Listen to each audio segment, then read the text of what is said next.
நடக்கும். వేద పుస్తకத்திலே మన బైబిల్ చూసుకుంటున్నా యోబిన్ పుస్తకం మరి ఏ పుస్తకం చూస్తున్నాం? 1வது அதிகாரம் 1వ అధ్యాయం చూస్తున్నాం. 1வது வசனத்தை நாம் இப்பொழுது நாம் 1వ అధ్యాయం வாசிக்க கேட்கலாம். చదువుకున్నప్పుడు யோபு 1:1 1:1 வாசிக்கிற கேட்க நான் வாசிக்கிறேன். మరి చదువుకుందాం. பாருங்க, ஊத்சு தேசத்திலே யோபு என்னும் பெயர் கொண்ட పేరు కలిగిన ఒక వ్యక్తి ஒரு மனுஷன் இருந்தான். ఒక వ్యక్తి ఉన్నాడు. அந்த மனுஷன் ఆ మనిషి ఉత్తముడు సన్మార్గుడు సన్మార్గుడు தேவனுக்கு பயந்து మరి దేవునికి భయపడిన వారు பொல்லாப்புக்கு మరి సంగడానికి పాపానికి దూరంగా விலகுகிறவனுமா இருந்தான் ఉన్నవారుగా ఉన్నారు. இந்த யோபு சரித்திரம் మరి యోబు చరిత్రం நீங்கள் யாவரும் அறிந்ததே. అందరం కూడా తెలిసి ఉన్నది. அப்ப அவன் சன்மார்க்கன் தானே, మరి ఆయన సన్మార్గమే కదా, தேவனுக்கு பயப்படுகிற மனுஷன் தானே, பொல்லாப்புக்கு விலகுகிறவன் தானே, పాపానికి భయపడినవాడు కదా. அப்படி இருக்கும் பொழுது అలాగున్నప్పుడు யோபின் வாழ்க்கையிலே యోబు యొక్క జీవితంలో ஏன் அவர் எல்லா செல்வத்தையும் ఆయనకి అంత ఆయన ఒక ఆస్తి మొత్తం కూడా இழக்க வேண்டும், పోగొట్టుకున్నాడు. தன் பிள்ளைகளை ஏன் இழக்க வேண்டும், తన బిడ్డలను ఎందుకు పోగొట్టుకున్నాడు, தன்னுடைய ஆசிகளை ஏன் இழக்க வேண்டும், ఆస్తి మొత్తం కూడా పోగొట్టుకున్నాడు. வேதம் சொல்லுகிறது బైబిల్ చెప్తుంది எல்லாம் நன்மைக்கு, అంతా మంచికే. யோபின் புஸ்தகம் యోబు యొక్క పుస్తకం 1వ அதிகாரம் 1వ అధ్యాయం 20வது வசனம் சொல்லுகிறது, చెప్తుంది. 21వ வசனம் சொல்லுகிறது. 1వ అధ్యాయం 21వ వచనంలో చెప్తుంది. வாசிக்க கேட்போமா? 20, 21 చదువుకుందాం. அப்பொழுது யோபு எழுந்திருந்து தன் சால்வையை கிழித்து தன் தலையை சிரைத்து தரையிலே விழுந்து பணிந்து கொண்டான். అప్పుడు యోబు లేచి తన బట్టలు విప్పించుకొని మరి త్వరలో మరి భూమిలో కూర్చున్నట్టుగా మనం చూస్తున్నాం. నిర్వాణియా என் தாயின் கற்பத்தில் இருந்து வந்தேன். మరి నేను నిర్వాణిగా మరి నా తల్లి గర్భం నుండి వచ్చాను. నిర్వాణియా అవిడத்திற்கு திரும்புவேன். మరి నిర్వాణిగానే మళ్ళా మరి వెళుతున్నాను. கர்த்தர் கொடுத்தார், మరి దేవుడు ఇచ్చాడు. கர்த்தர் எடுத்தார், దేవుడు ఎత్తుకున్నాడు. கர்த்தருடைய நாமத்திற்கு ஸ்தோத்திரம். దేవుని నామానికి స్తోత్రం అని పలుకుతున్నాడు. அருமையான தேவ ஜனமே, ప్రేమైనటువంటి దేవుని జనం, யோபு ఎவ்வளவு దేవ భక్తి உள்ள ஒரு మనిషి. దేవుడు ఎంత గొప్ప మరి ప్రార్థనా పనులు దేవునికి భయపడిన వారు, దేవునికి முன்பாக உண்மை உள்ளவன், మరి దేవుని ఎదుట చాలా నిజంగా ఉన్నవారు. அவருடைய வாழ்க்கையிலே మరి అతని యొక్క జీవితంలో கர்த்தர் எதையெல்லாம் கொடுத்திருந்தாரோ, దేవుడు ఏదంతా ఆశీర్వాదం ఇచ్చున్నాడు, அவைகள் எல்லாவற்றையும் అవన్నిటిని కూడా ஒரே நாளிலே ఒక్క రోజులోనే இழந்தார். మరి తీసుకునే అన్ని కూడా அவர் ஒரே நாளிலே இழந்து விட்டார். ఒక్క రోజులోనే అన్ని కూడా పోయేసినాయి. கர்த்தருக்குள் அருமையான தேவ பிள்ளைகளே, దేవుని బిడ్డలారా, మీ అందరు కూడా இவர் இழந்ததும் మరి ఈయన పోగొట్టుకున్నది நன்மைக்கே. మంచికే. யோபின் புஸ்தகம் 42వ அதிகாரத்திலே 42వ அதிகாரத்திலே 42వ అధ్యాయం చూసుకుందాం. 12 முதல் 12వ వచనం నుండి 17 வரைக்கும் உள்ள வசனங்களை நீங்கள் வாசிக்க கேட்கும் பொழுது இங்க என்ன சொல்லப்பட்டிருக்கிறது வாசிக்கலாமா? கர்த்தர் 12 నుండి 17 వరకు யோபு 42 வாசிங்க. கர்த்தர் யோபின் முன்னிலைமையை பார்க்கிலும் அவனுடைய பின்னிலைமையை ஆசீர்வதித்தார். 10,000 ஆடுகளும் 6,000 ஒட்டகங்களும் 1000 ஏர்களும் 1000 கழுதைகளும் அவனுக்கு உண்டாயிருந்தன. 7 குமாரரும் 3 குமாரத்திகளும் அவனுக்கு பிறந்தார்கள். தேசத்திலே எவரும் யோபின் குமாரத்திகளைப் போல சௌந்தரியமுள்ள பெண்கள் காணப்படவில்லை. அவன் தகப்பன் அவர்கள் சகோதரின் நடுவிலே அவர்களுக்கு சுதந்திரம் கொடுத்தான். அவன் 140 வருஷம் உயிரோடு இருந்து 4 தலைமுறைகளையும் பிள்ளைகளையும் கண்டு அவன் ஆண்டவரை மகிமைப்படுத்தினான். யோபு நெடுநாளாய் இருந்து பூரண வயதுள்ளவனாய் மரித்தான். எப்படி பார்த்தீர்களா? யோபு தனக்கு இருந்த எல்லாவற்றையும் இழந்தார். சுகத்தை இழந்தார், பலத்தை இழந்தார், ஆரோக்கியத்தை இழந்தார். பாருங்க, அவருக்கு இருந்தது எத்தனை ஆடுகள்? 7,000 ஆடுகள் தான் இருந்தது. చూడండి, ఆయన కొన్నది ముందు 7,000 இப்பொழுது அவருக்கு మాత్రమే ఉన్నాయి. இப்பொழுது இருப்பது ఇప్పుడైతే 14,000. 14,000 அவருக்கு இருந்த ஒட்டகங்கள் మరి ఆయన పైన ఒంటిలో 3,000. 3,000 ఉన్నాయి. ஆனா இப்பொழுது அவருக்கு இருப்பது అయితే ఇప్పుడు ఆయన పైన 6,000. 6,000 ஏறு மாடுகள் இருந்தது 500. ఆ యొక్క సేద్యం చేసే వస్తువులు இப்பொழுது இருப்பது 1000. మరి ఇప్పుడు 1000. கழுதைகள் இருந்தது 500. ముందుగా ఉన్నది మరి இப்பொழுது இருப்பது ఇప్పుడుండేది 1000. 1000. அவருக்கு இருந்த குழந்தைகள் 7 குமாரன் 3 குமாரத்திகள். మరి ఆయనకున్నది మరి 7 కుమారులు.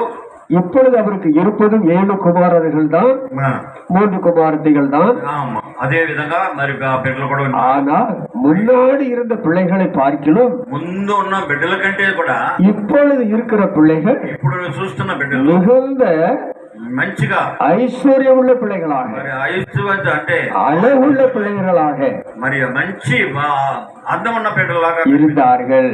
ఉన్నారు. அல்லேலூயா.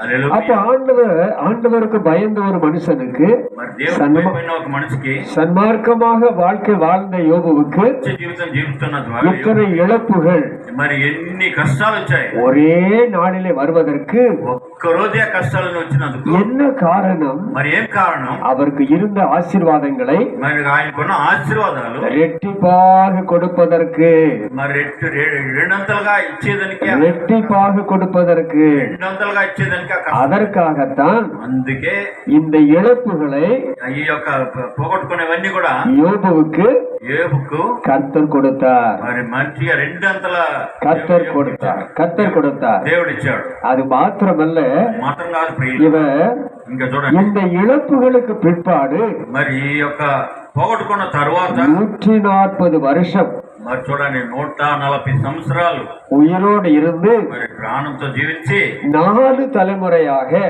4 మరి సంతానాలు చూస్తున్నాడు ఆయన. தன் பிள்ளைகளையும் తన యొక్క బిడ్డల్ని, தன் பிள்ளைகளுடைய பிள்ளைகளையும் బిడ్డల చూస్తున్నాడు. கண்டு చూసి யோபு நெடுநாள் இருந்து ఎక్కువ రోజులు మరి జీవించి మరి పరిపూర్ణమైన வயதுள்ளவனாய் వయసులో மரித்தான். సరిపోతున్నాడు. அல்லேலூயா.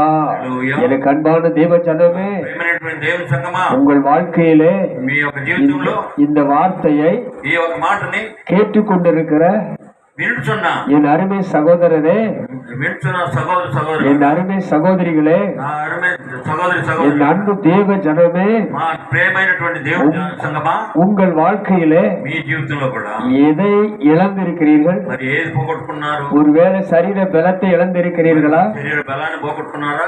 ஆரோக்கியத்தை இழந்திருக்கிறீர்களா? ఆరోగ్యమైనదా?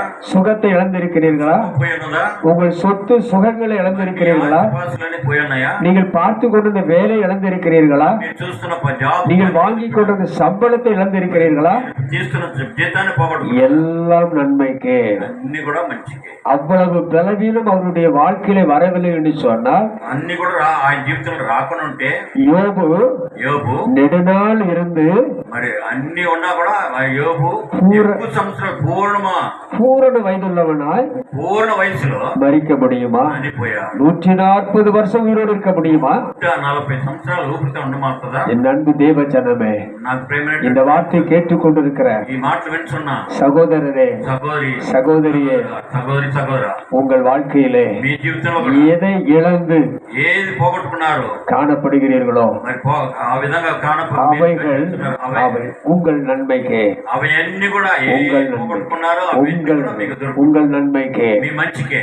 யோசேப்பு என்ற ஒரு பக்தனை பார்க்கிற பொழுது చూసినప్పుడు தன் சகோதரர்களை பார்த்து சொல்லுகிறார், తన సహోదరు చెప్తున్నాడు, நீங்களோ మీరు எனக்கு தீமை செய்ய நினைத்தீர்கள், ஆனால் అయితే தேவனோ அதை நன்மையாக మరి నాకు కీడు చేయడానికి మీరు నాకు తలంచినారు. முடிய பண்ணினார். అయితే నాకు మంచిగా అది తీర్చినాడు. முடிய பண்ணினார். எனக்கு அன்பான தேவஜனமே, யோசேப்புக்கு விரோதமாக మరి ఒక సమయంలో కూడా సహోదరులు எந்தெந்த விதத்தில எல்லாம் ఏ స్థలంలో யோசேப்புக்கு விரோதமாக அவர்கள் செய்த காரியங்களை யோசேப்பு చేసిన కార్యములు நீங்கள் நன்றாக அறிந்திருப்பீர்கள். మంచిగా మనం తెలుసు. அந்த யோசேப்பை మరి ఆ యోసేపు தண்ணீர் இல்லாத வெறும் குடியிலே போட்டார்கள். మరి చూడండి నీళ్ళు లేని బావిలో పడదోశారు. அது మాత్రమல்ல, అడిమయాக అది మాత్రం కాదు, బానిసగా விற்கப்பட்டான். మరి ఆయన சிறைச்சாலையிலே మరి జైల్లో அடைக்கப்பட்டான். మరి వేయబడినారు. செய்யாத தவறை మరి అతను చేయని తప్పుని செய்தான் என்று சொல்லி మరి ఆ విధంగా చెప్పి போத்திபார் மனைவி మరి చేసినాడు అని చెప్పి ఆయన அவன் மேல் குற்றம் சாட்டினார். మరి ఆయన మీద మరి నిందలు. இதெல்லாம் எதற்காக? మరి யோசேப்பு தேவ பயமுள்ள ஒரு மனிதன் தானே. మరి దేవుని భయమున్న బిడ్డది కదా. ఇత్తனை సోదனைகள் ఇన్ని శోధనలు ఎందుకు రావాలి? அவருடைய வாழ்க்கையில ஏன் ஏற்பட வேண்டும்? మరి ఆయన జీవితంలో ఎందుకు ఏర్పడాలి? ஏன் அனுமதித்தார்?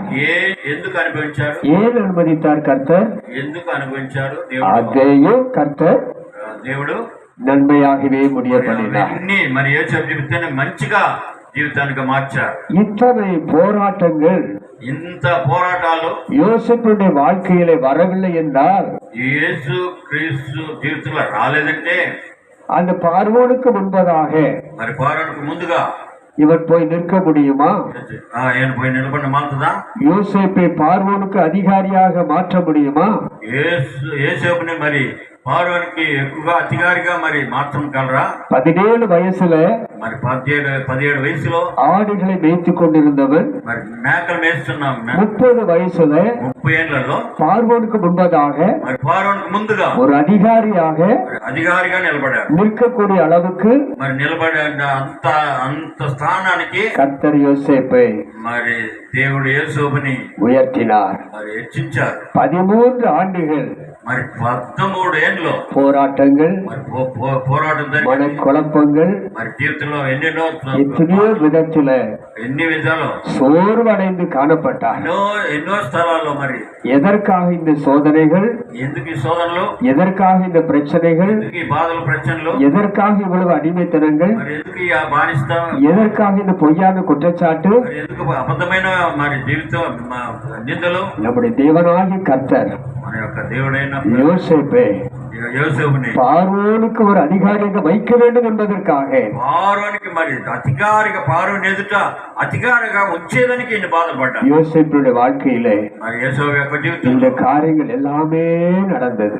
మరి యేసోబు జీవితంలో కార్యాలన్నీ జరిగాయి. அவங்க సహోదரர்கள் நினைத்தார்கள், వాళ్ళ యొక్క సహోదరులు అనుకున్నారు, இத்தோடு அவருடைய வாழ்க்கை முடிந்தது, యేసేపు జీవితం సరిపోయిందని. இனிமேல் இந்த யோசேப்பு ఇంకా యేసేపు எழும்ப முடியாது ఎప్పటికీ లేని என்று நினைத்தார்கள். என்று అనుకున్నారు. அவர்கள் நினைத்த நினைப்பு మరి వారు అనుకున్న మా యోచన మరి தீமைக்கு ஏதுவான நினைப்பு. మరి అంతే. మరి ஆனால் கர்த்தரோ దేవుడు அதை நன்மைக்கு ஏதுவாக நடத்தினார். మరి మంచిగా మరి దేవుడు யோசேப்பை உயர்த்துவதற்காகவே, యేసేపు హెచ్చించబడడానికే இந்த பிரிவினைகள், ఇన్ని బాధలు కూడా இந்த காரியங்கள் நடந்தது. మరి ఎన్ని కార్యాలు యేసేపు జీవితంలో జరిగిందంటే హెచ్చించడానికి. அத்தனை கஷ்டங்கள் வந்தாலும் ఇన్ని కష్టాలు వచ్చినాను யோசேப்புக்கு முன்பதாக இருந்தது, యేసేపు ముందుగా ఉన్నది அவருக்கு கர்த்தர் கொடுத்த சொப்பனங்கள். మరి దేవుడు అతనికి ఇచ్చిన మరి కళలు, அந்த சொப்பனத்தையே அவருக்கு முன்பாக வைத்து பார்த்து கொண்டிருந்தார். మరి చూడండి, ఆ కళలే ముందుకు పెట్టుకొని చూస్తూ ఉన్నాడు. கர்த்தருடைய வார்த்தை మరి దేవుని మాట கண்டிப்பாக నిజంగానే நிறைவேறும் என்று నెరవేరుస్తుందని உறுதியாக காணப்பட்டார். మరి నిజంగా కనిపించింది. அத்தனை சோதனைகளையும் అన్ని శోధనలు కూడా சகித்து கொண்டார். సహించాడు. கர்த்தருடைய வசனம் சொல்லுகிறது, మరి దేవుని మాట చెప్తున్నది, சோதனைகளை சகிக்கிற மனுஷன் శోధనలు సహించేవారు பாக்கியவான். ధన్యులు. யோசேப்பு சோதனைகளை சகித்தார். శోధనలన్నీ కూడా సహించారు. பார்வோனுக்கு முன்பதாக పారోనికి ముందుగా ஒரு அதிகாரியாக கர்த்தர் அவனை உயர்த்தினார். మరి ఒక అధికారిగా నిలబెట్టారు. இன்றைக்கும் அருமையான தேவ பிள்ளைகளே, ఈ దినం కూడా ప్రేమైన நீங்கள் யோபுவை போல இழந்து போய் காணப்படுகிறீர்களா? యోబులాగా అన్ని వదులుకొని எதை இழந்து போய் காணப்படுகிறீர்கள்? ఏది పోగొట్టుకున్నా అన్నారు. கர்த்தருடைய நாமத்திலே దేవుని నామములో விசுவாசமா இருங்கள். విశ్వాసంతో ఉండండి. சோதனைகளை சகித்துக் கொள்ளுங்கள். మరి శోధనలు సహించండి. நீங்கள் எந்த அளவுக்கு இழந்தீர்களோ మీరు ఎంతవరకు పోగొట్టుకున్నారు அதை இரட்டிப்பான மடங்கு మరి 2 మీకు దేవుడు கர்த்தர் உங்களுக்கு திரும்ப கொடுப்பார். మరి దేవుడు మీకు మరలా ఇస్తాడు. யோசேப்பை போல உங்கள் சொந்த ஜனங்களாலே మీ యొక్క సొంత జనముల వల్ల சோதிக்கப்படுகிறீர்களா? శోధన పడుతున్నారా? இதெல்லாம் நன்மைக்கு என்று మంచి కూడా మంచికే. சோதனைகளை சகித்துக் கொள்ளுங்கள். శోధనలు సహించండి. சோதனைகளை சகித்துக் கொள்ளுங்கள். శోధనలు సహించుకోండి. கர்த்தர் உங்களை మరి దేవుడు మిమ్మల్ని இரட்டிப்பான மடங்கு உயர்த்தி రెండంతలుగా మిమ్మల్ని హెచ్చించి நிச்சயமாகவே నిశ్చయంగానే ஆசீர்வதிப்பார். என்னுடைய வாழ்க்கையில் நடந்த ஒரு சம்பவத்தை நான் உங்களுக்கு சொல்லுகின்றேன். సాక్ష్యం మీకు చెప్తున్నారు. நான் சென்னை பட்டணத்துல చెన్నై పట్టణంలో అయ్యగారు உலக பிரகாரமான ஒரு வேலை பார்த்து கொண்டிருக்கிற பொழுது జాబ్ చేస్తున్నాడు. நான் சென்று கொண்டிருந்த சபையிலிருந்து ఆయన ప్రార్థనకు పోతున్న సంఘం నుండి உலக பிரசித்தி பெற்ற பாலியாங்கிசோ అనే அவர்கள் పెద్ద పాస్టర్ గారు மெரினா பீச்சில் சீரணி அரங்கத்திலே அவர் வந்து ఆయన వచ్చి தேவ செய்தி கொடுப்பதாக அறிவித்தார்கள். దేవుని మాట చెప్పాలని మరి எங்கள் சபையிலிருந்து మా సంఘం నుండి எல்லோரும் మేమందరం ஒரு பஸ் பிடித்து బస్సులో వెళ్ళాము. அந்த கூட்டத்திற்கு வந்தார்கள். ప్రార్థనకి వెళ్ళాము. நானும் నేను எனது 3 நண்பர்களும் మా ఫ్రెండ్స్ అందరు కూడా நாங்கள் பஸ்ஸில் ஏறி బస్సులో కూర్చొని அந்த கூட்டத்துக்கு வரலாம் என்று சொல்லி ప్రార్థనకు రావాలని మరి நாங்கள் தங்கி இருந்த స్థలం నుండి ரூமை அடைத்துவிட்டு మరి రూమ్ ని క్లోజ్ வேகமாக పరిగెత్తుకుంటూ பஸ்ஸுக்கு நாங்கள் கடந்து வந்து கொண்டிருந்தோம். మరి ఆ యొక్క బస్సుకి వస్తూ ఉన్నారు. அப்பொழுது நாங்கள் பாதி தூரம் வந்திருப்போம்.